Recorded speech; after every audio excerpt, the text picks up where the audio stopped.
Baruch atah Adonai Eloheinu melech haolam asher kiddushanu b'mitzvotav v'tzivanu la'asok b'divrei Torah. Blessed are you, Lord our God, King of the universe, who sanctifies us with his commandments and commands us to engross ourselves in the words of Torah. Okay, so with all of that, having said all of that, done all of that, we're going to go ahead and get started with the 22nd chapter of Ezekiel. And I was going to do 23 at the same time, but then after getting into it a little bit, I wanted to look at some of the imagery of chapter 23 a little bit closer. And so, all right, so let's look at this and what we're seeing here in chapter 22. The Lord is he's clarifying one of the primary reasons for the sword. Remember last week we had the sword, the violent judgment that was coming to Jerusalem in the form of Babylon's army. And so with that in mind, so the reason for that is now spelled out because of the sins of the present generation of the Judahites, the people from Judah, especially their leaders. Now, in chapter 20, the prophet reviewed the guilt of the Israelites throughout their history. He did a whole history lesson of the Israelites. But in chapter 22 now, where he's going to be in 22, he's exposed the guilt of the present generation. He's keying in on the present generation of Judahites. So let's go ahead and jump into that. And this message here, there's three messages of judgment in this chapter, and they indict the Judahites. And in all three of these indictments, Ezekiel is acting as a kind of a prosecutor, and he's presenting the evidence of Judah's guilt. And it's very much like indictments. Judah's covenant violations were basically two different kinds: sins against God, and then sins against each other, against their fellow man. And so the leaders had broken the commandments, the people had broken all the 10 commandments. So there was plenty of blame to go around, and there was no one that was guiltless. So let's look at this. The word of Adonai came to me, saying, "You, son of man, will you judge? Will you judge the bloody city? So explain to her all her abominations." So here's another, Ezekiel is if nothing, he's nothing but if not methodical. So that when he says, the word of Adonai came to me, saying, okay, so here's a brand new message. So it doesn't leave you wondering, okay, where did we leave off and what's he doing now? So this is starting a new message. And he's to remind the residents of Jerusalem about all of their abominations. And so it's a list of specific sins was actually necessary for him to pronounce judgment on them. It's like a prosecutor goes in and, okay, he's guilty of this. And so Jerusalem was bloody because of all the blood that its residents had shed, the blood of innocent people. And they would do this now in 586, 590 to 586, and but then 500 years later, at the in 70 A.D., they would be guilty of the same kind of thing. And there was, and the rabbis would tell us that they were guilty of just the reason that Jerusalem fell in 70 A.D. was because of what they call baseless hatred. And so even the Romans were appalled at the brutality that the Jews inflicted on each other. So let's go ahead then, and here's shedding of blood was Jerusalem's primary offense, according to this prophecy. And you got it in verse 3, 4, 6, 9, 12, and 13.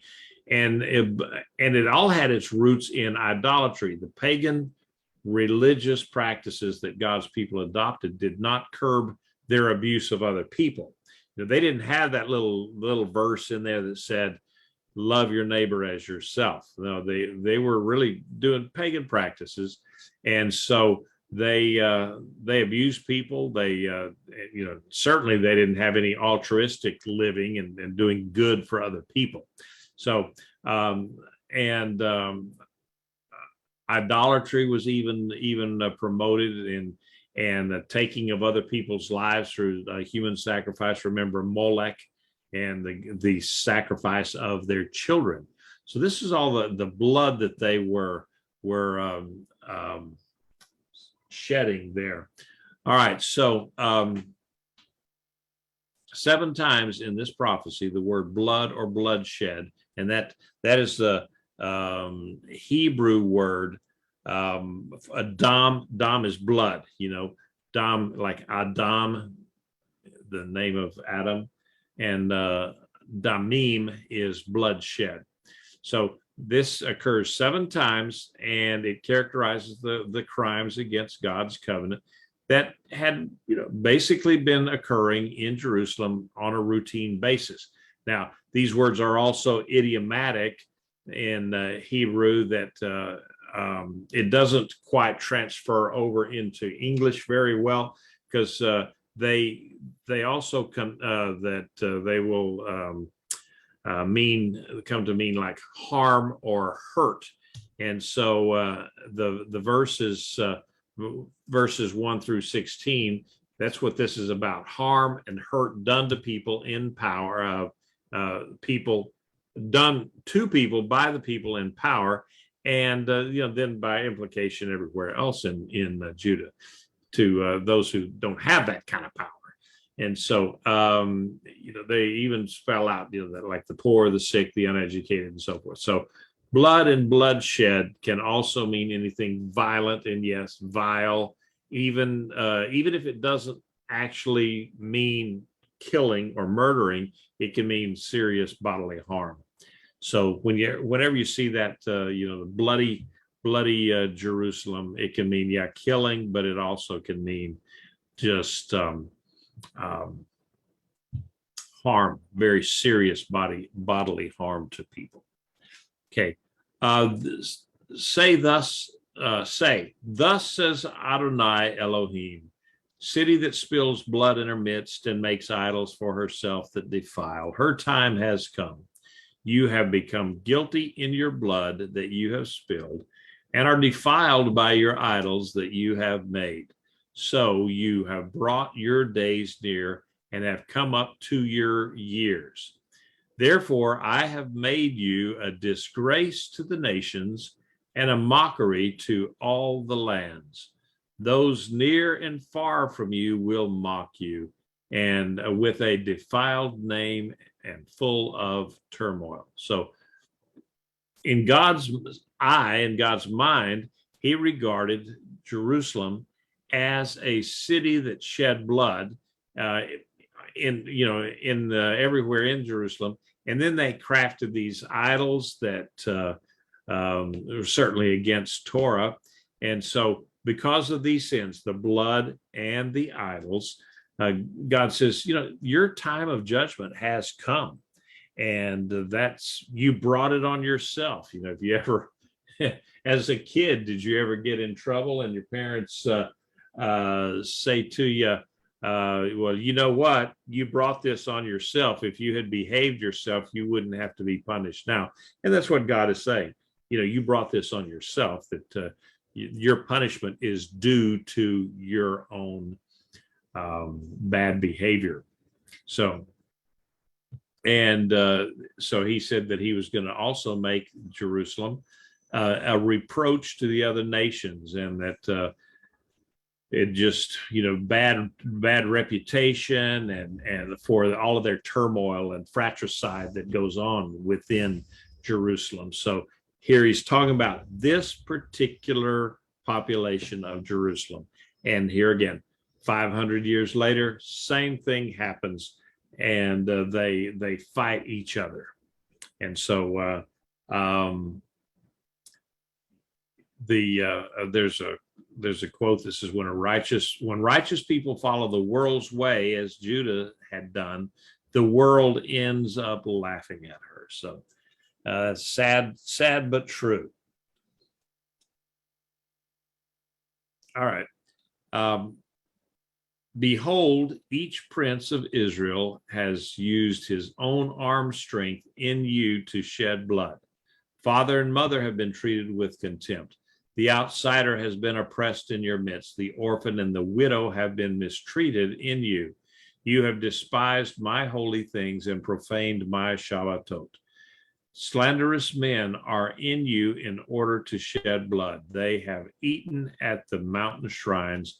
They commit immoral acts in your midst. So in verses, now we only did 6 through 9 here, but throughout verses 6 through 12, Judah's rulers, the rulers are actually the main focus of the indictment. The rulers of Israel had been guilty of shedding blood, and each in their own sphere of authority. So you had the king, and he would make these edicts, and people would die. And then you had the princes, and they would make their, the whatever they did, and they people would die. And then you had the governors or the mayors or the whatever level people were on, they would inflict dam and damim on the people that were under them, no matter who they were, but all within their own sphere of authority. And so evidently even judicial murders were common, and then they also had child sacrifice, like we talked, and then acts of personal violence. So Judah's leaders, they had even undermined parental authority. And so I was thinking, as looking through this stuff, that the government undermining parental authority. Now, where have we heard that before?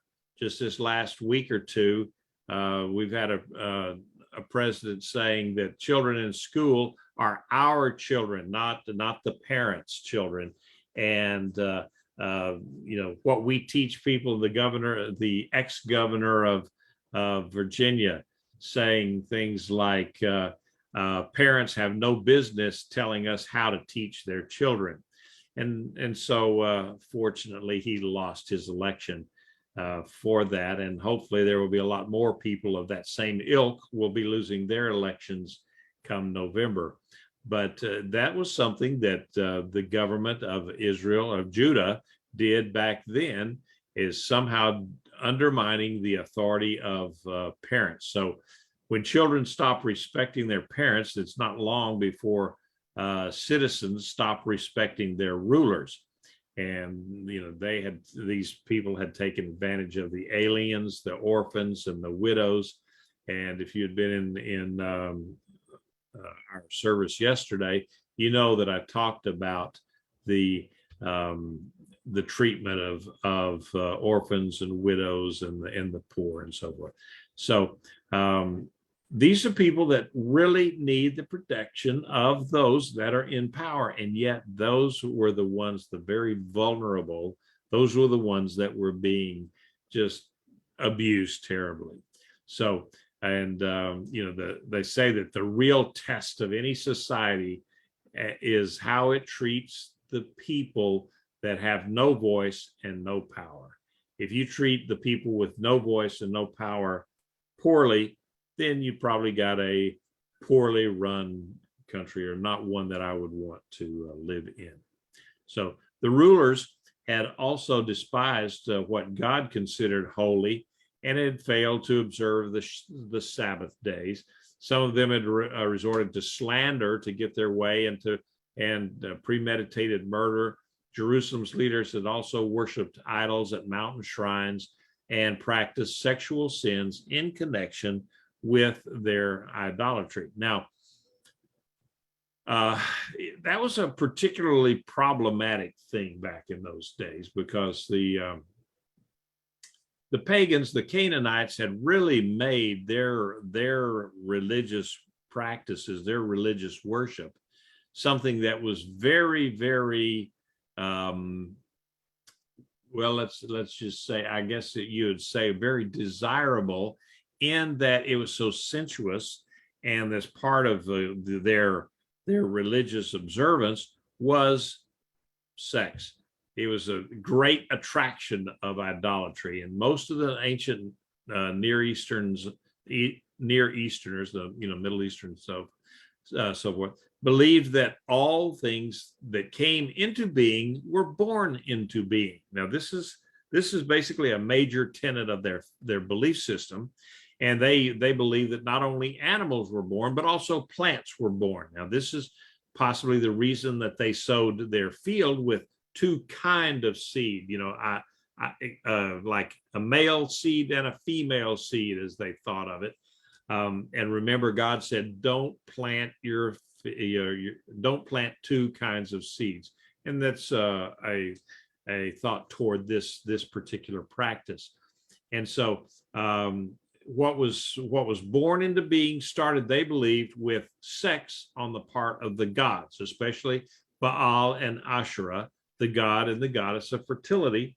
And according to the Canaanites, that was their little g gods. They also thought that if a person bringing an offering to Baal or to Asherah would have ritual sex with a prostitute at the shrine as part of the worship, this would stimulate the divine powers of nature to have sex, and thus more animals and crops would be born, and the agriculture would flourish. Now, as outlandish as all of that seems to us today, it was really the pinnacle of theology among the Canaanites, and that's what the Israelites readily accepted this at Baal Peor. And so that's when they came in contact with the Midianites, or the Moabites. And so like I said, very, very attractive aspect of pagan worship to a lot of people.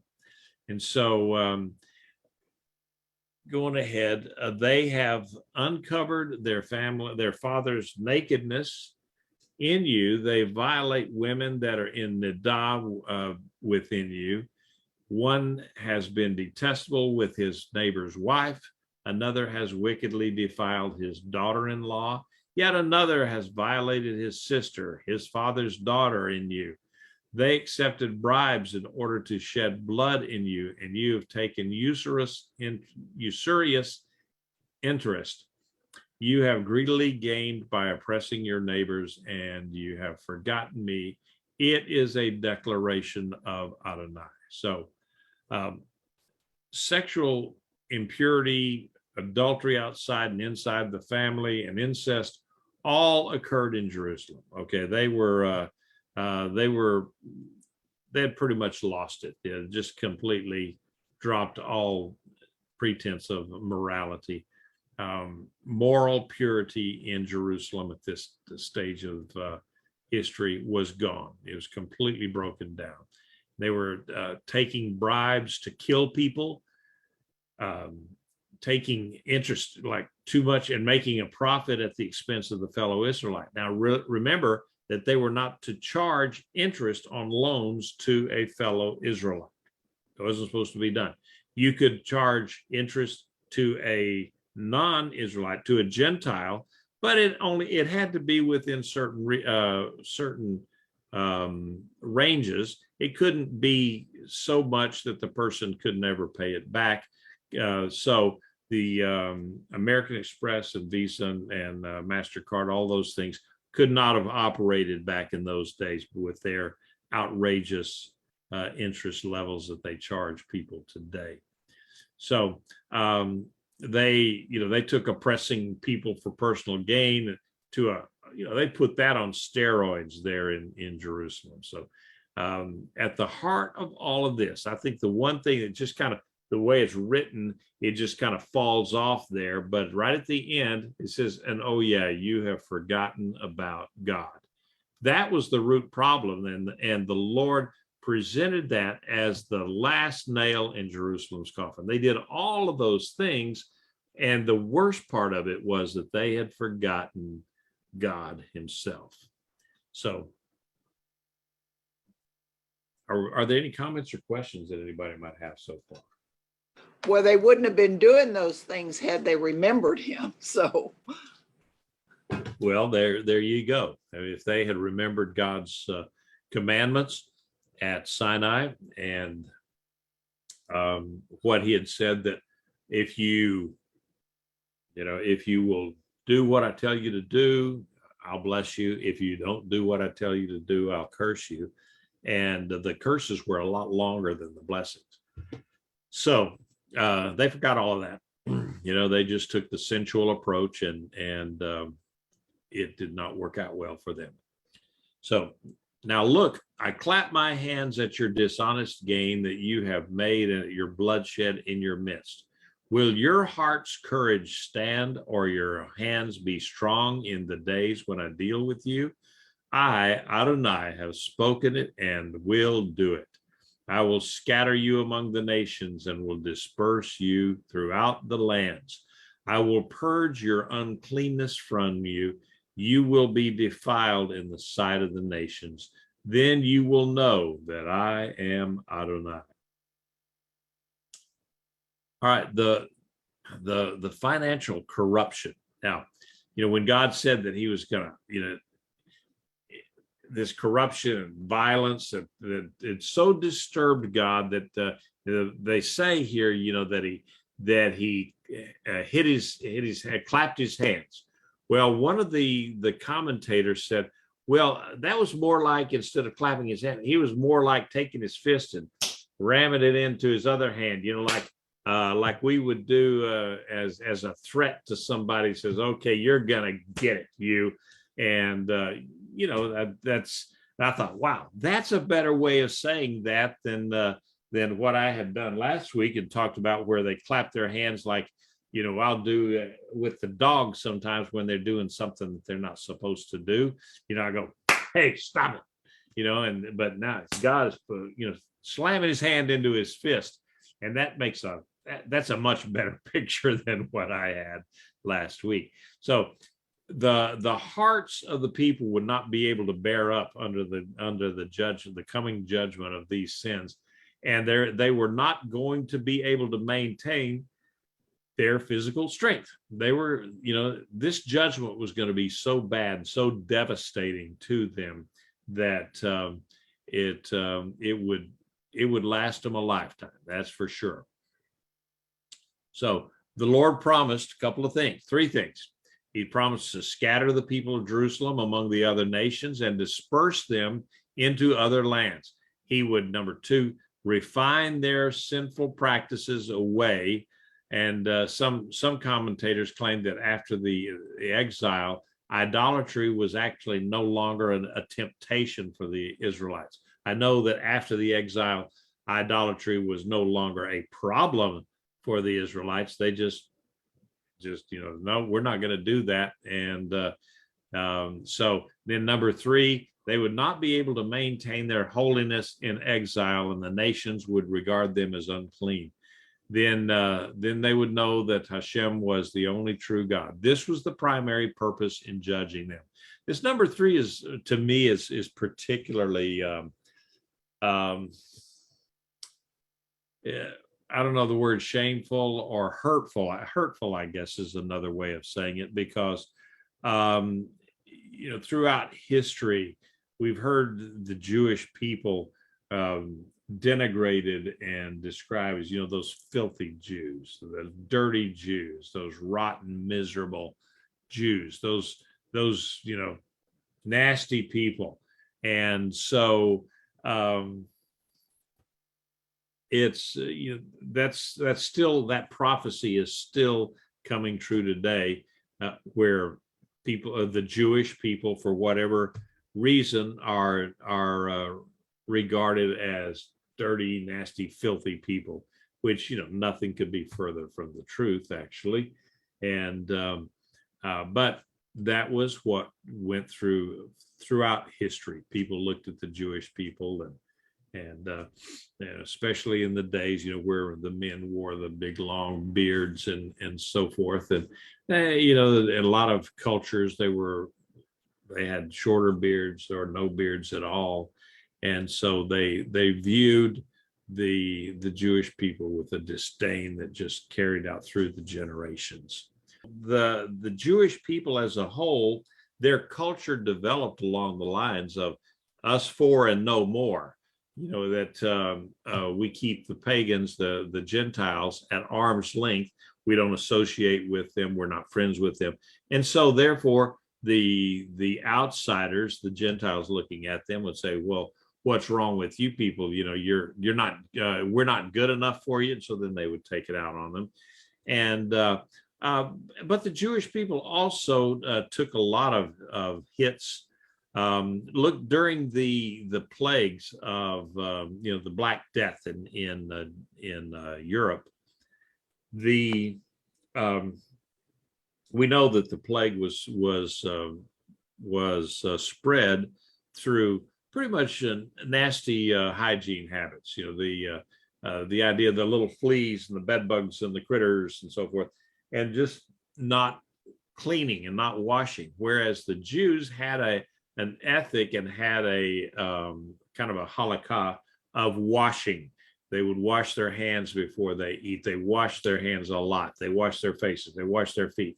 And so as a result, the Jews did not suffer nearly the devastation of the plague as the normative European did in the day.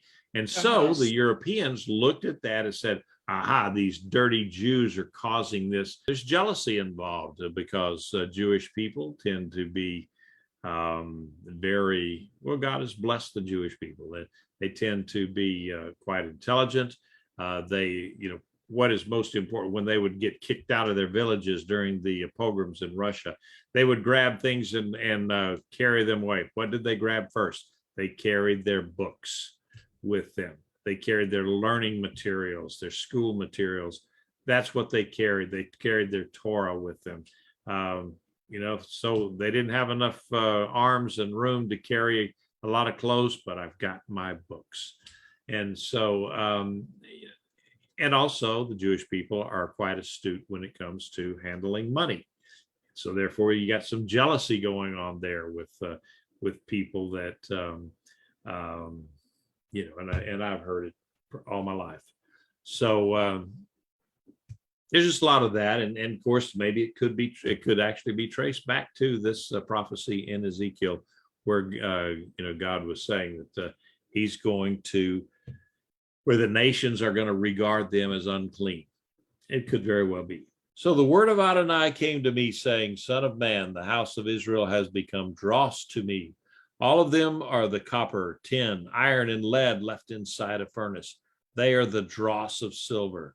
Therefore, thus says Adonai Elohim, because you have all become dross, therefore, behold, I will gather you into Jerusalem as one gathers silver, copper, iron, lead, and tin into the furnace, and blow the fire upon it to melt it. So I will gather you in my anger, and in my fury I will put you in and melt you.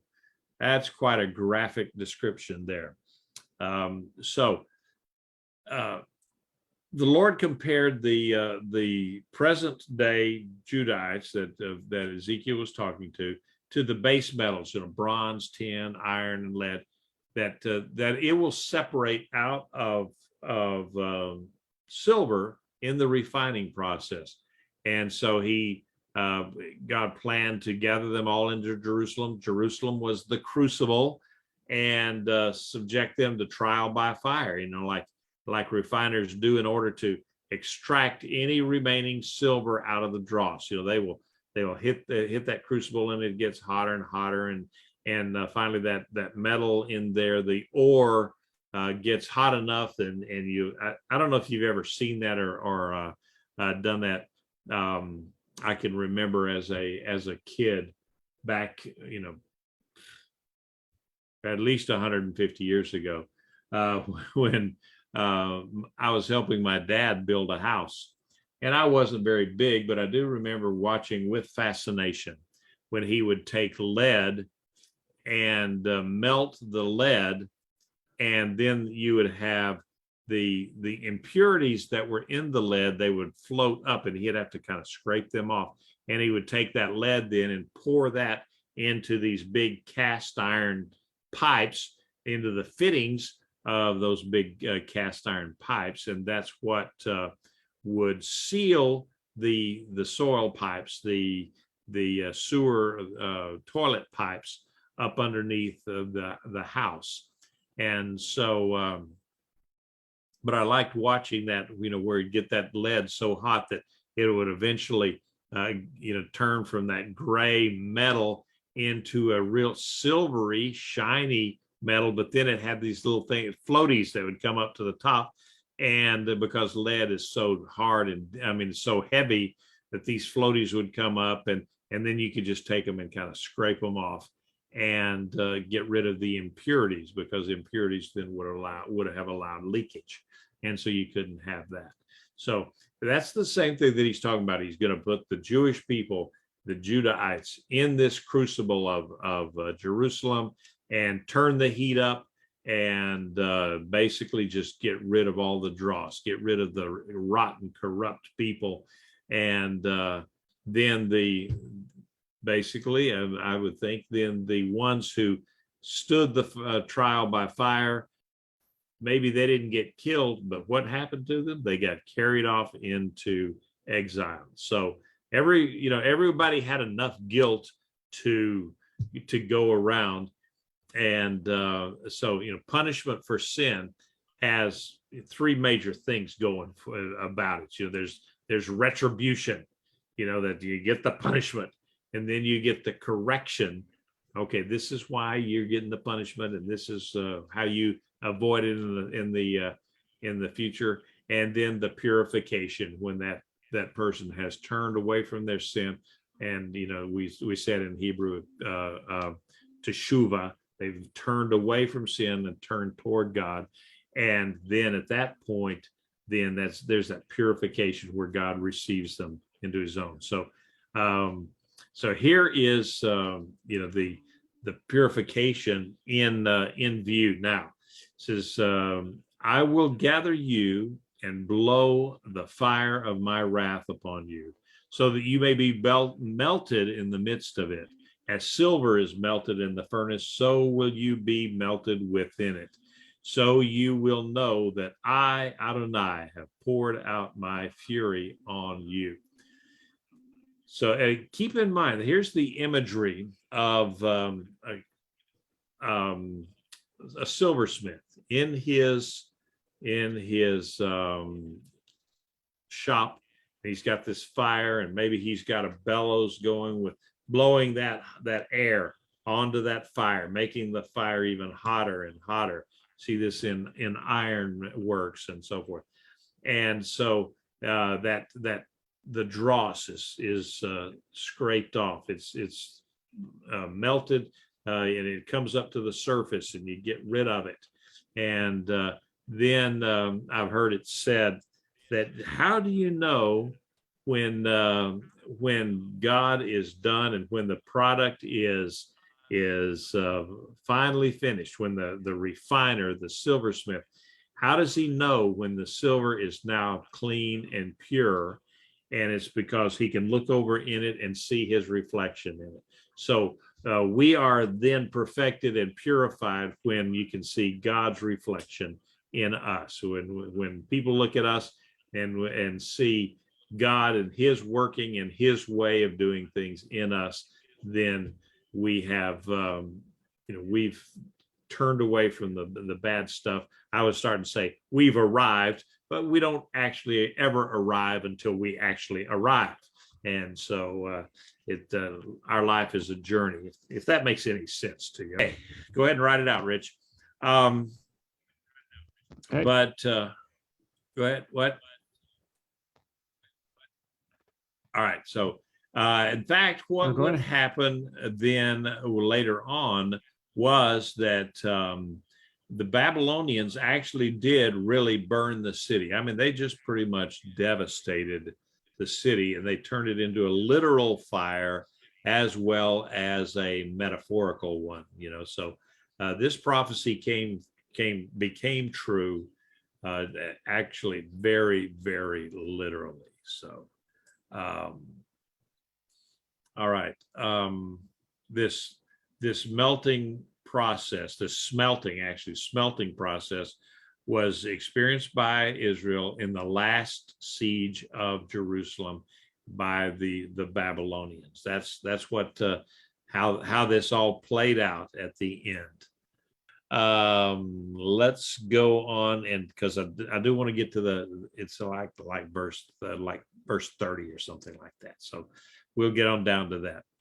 The word of Adonai came to me, saying, Son of man, say to her, you are a land that is not cleansed or rained upon in the day of indignation. There is a conspiracy of her prophets in her midst, like a roaring lion tearing prey. They have devoured lives. They take wealth and valuables. They multiply widows in her midst. Take her Kohanim have done violence to my Torah and have profaned my holy things. They have made no distinction between the holy and the profane, nor have they taught the difference between the clean and the unclean. They shut their eyes to my Shabbatot, so I am profaned among them. So using another figure here, Ezekiel saying that Judah is like a land that had not been cleansed with rain, and God had withheld the rain as punishment for covenant disobedience. Now, I don't know if you've ever been, I'm from way out in West Texas, or actually up in the Panhandle is where I'm actually from, born and raised up in there, little town called Levelland. And it is level, and I tell you what, you can stand and you can look one direction and see yesterday, and you could look the other direction and see tomorrow. And so it's just flat level. That's why it's called level land. But that is a dry area. You get a little bit further west out toward El Paso and down toward Del Rio, and so forth. The land is even drier. And so to me, there's just really nothing sweeter than the smell of a rain coming in, and that earthy smell when it comes in and it can just wash the dust and the grime off of all of the plants and everything, just washes it down, and just you have a cleansing of the land, you have a cleansing of the air, and that smell. I love that smell. We didn't get it very often out there in West Texas.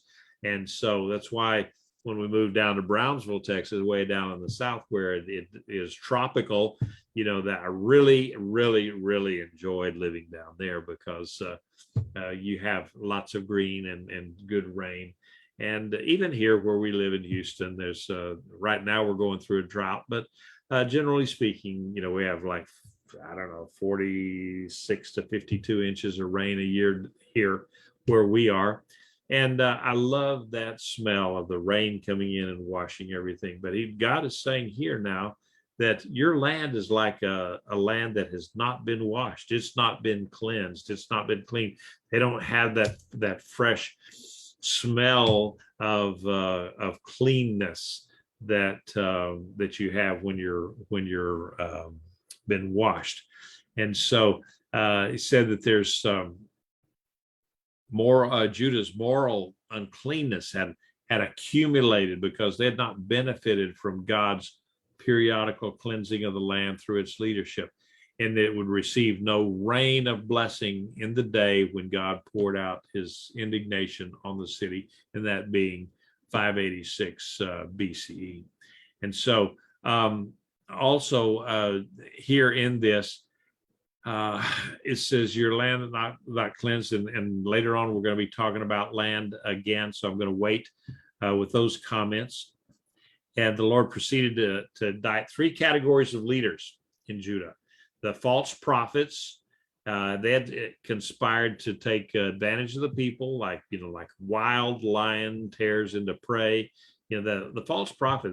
To me, that's one of the worst kind, because here's a guy. It's kind of like the minister, the spiritual leader that takes advantage of his people because they trust him, and you see it way too often, where guys they will be in a position of authority, spiritual authority over people, and they take advantage of especially the women, and there's all sorts of shenanigans going on, or maybe financial shenanigans, where people will just pour into this guy's pocket, and so those kinds of people that I just don't have a lot of time for them. And so that's what Ezekiel's talking about here, these false prophets. And some translations will say princes instead of prophets, but the Hebrew word there, I looked up the Hebrew word for why there was a difference between princes and prophets. But I think because a lot of people would rather not deal with that idea of one of God's servants could be complicit in this. So the word Nebiyeha is actually her prophets, and so sometimes it's translated princes, but it's actually, the word is prophets. I looked it up. So these leaders had eaten up people's lives. They had stolen their possessions. They had even been responsible for the deaths of many men and many women becoming widows. They probably killed men by assuring them that if they went into battle against the Babylonians, they would succeed. And then following this advice, the men died in battle, leaving many widows in the land. See the prophets here. Jeremiah, on the other hand, had counseled submission to the Babylonians. He's the one who said, no, we should just go ahead and give up. The Lord said we should give up and just go into captivity, take our punishment, and do it. And they threw poor old Jeremiah in a cistern that was just neck deep in mud, and he stayed down there almost dying until somebody rescued him, and then he went on down to Egypt, and I think he died in Egypt. So the priest had abused Mosaic law and made common what had been, what should have been set apart from the Lord. They treated the holy and the profane things all the same, so they had this, I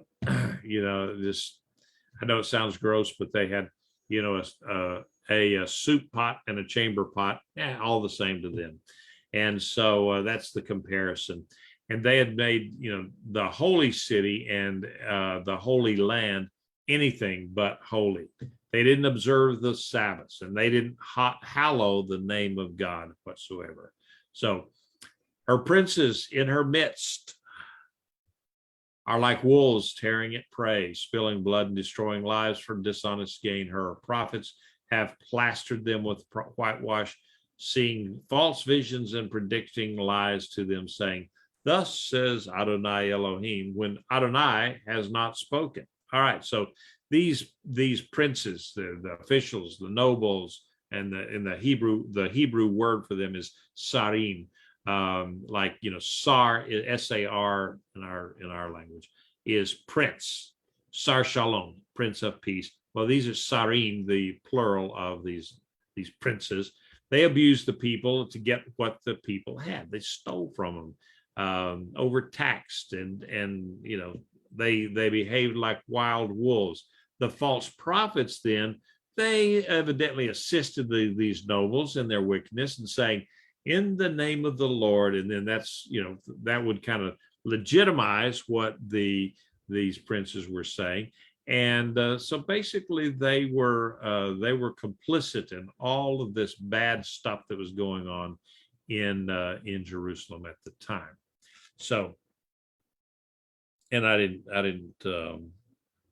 advance my slide. I forget to do that sometimes. So, so the last few verses here. The people of the land had oppressed, start again. The people of the land have oppressively blackmailed, plundered in robbery, wronged the poor and needy, and abused the outsider unjustly. I searched for someone among them who would build up the wall and stand in the breach before me for the land, so that I would not destroy it, but I found no one. Therefore, I have poured out my fury on them, and I have consumed them with the fire of my wrath. I have brought their own way upon their heads. It is a declaration of Adonai. So the people, the ordinary citizens, they also oppressed one another. And, there's always somebody a little bit further down on the totem pole, and they stole from each other. They took advantage of the poor, the needy, the travelers, all of that illegally. And so, there's just all of those kinds of things going on, and it just had gotten worse and worse and worse. So, okay. The Lord had looked for one of the Judahites who would lead a reformation that would defend the people from God's judgment, but he could not find one. So the Lord was looking for someone that could say, okay, start something. Let's get something going here. And poor old Jeremiah, the weeping prophet, they didn't follow him. And so here I'm gonna kind of go take a different track from you, Rich, on this, because I do believe that in this verse here, that shows that no, even in all of the wrath and all of the punishment and the things that were coming, the Lord is saying, I looked for someone who could stand in the gap, someone who would be like Moses, who would stand there and plead with God, says, please don't take these measures against the people. Let them repent. Let them, let a revival break out in this. But God said, I couldn't find anyone. And, we have the people, there was Noah. Remember Noah? He stood up against everyone, and he had to put up with 120 years of just ridicule and building the ark. And of course, Daniel, he had to stand up against Nebuchadnezzar, and Job, he stood up against all of his so-called friends, and Satan also. So here God is saying, I couldn't find not one single soul that would rise to that occasion. And and I've heard so many sermons on this about being able to stand in the gap against the enemy. And well, guess what? Standing in the gap wasn't against the enemy. Standing in the gap was against God, to hold back his judgment against his people. God was looking for someone who says, hey, I want somebody who can stand there and convince me that I shouldn't be taking these people out, and that could lead them back to repentance. So for that reason, I don't think anybody is ever beyond redemption. And these people, look at the people of Nineveh, who were that was Assyria. Nineveh was in Assyria. Those were the most ruthless people in battle that you can even imagine. And yet when Jonah went there and preached to them, that's why I didn't want to go there, because he says, I know if I preach to them, you're gonna let them repent, and then you're not gonna punish them like they should be punished. And sure enough, he preached to them, and they all repented, and they had many years after that of God's blessing because they repented. So I guess I take a Pollyanna view of all of this, that no, I don't think maybe under very, very rare circumstances would someone be beyond redemption. But I have not yet met that person that God was willing, if they would turn their lives around, if they would ask forgiveness. I have not yet met the person that God would not accept them and save their soul. And so again, I'm just being Pollyanna in that regard. And so for that reason, then I'm going to still keep preaching that word of repentance and teshuvah, and for people to turn their lives over to the Lord, turn around. And so with that, that pretty much finishes off the lesson.